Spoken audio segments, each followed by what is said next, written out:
Prihajajoča noč čarovnic in buče gredo namreč z roko v roki. Gre se pa predvsem za to, da se pove, kaj vse se da iz buč narediti. No? Da ni samo, absolutno je poglavitna zadeva izrezovanje buč, to, kar imamo zdaj v tem obdobju, bo še zdaj noč čarovnic pred nami. Tako smo bili priča raznovrstnemu ustvarjanju iz buč, ko so nastajala najrazličnejša glasbila, najmlajši pa so se zamotili v bučnem ustvarjalnem vrtcu. Na pokušino pa so vabile izvrstne bučkine dobrote. Jaz buče uporabljam veliko v kulinariki, za takšne jedi na žlico je bučna juhca, pol delam slane štrudle, sladke štrudle, bučen sok, pa bučno orehov kolač.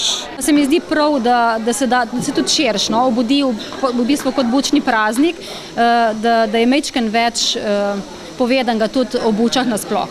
Buče so tudi zelo zdravilne. Zaradi dobrega odziva na prvo bučartijo naj bi dogodek postal tradicionalen.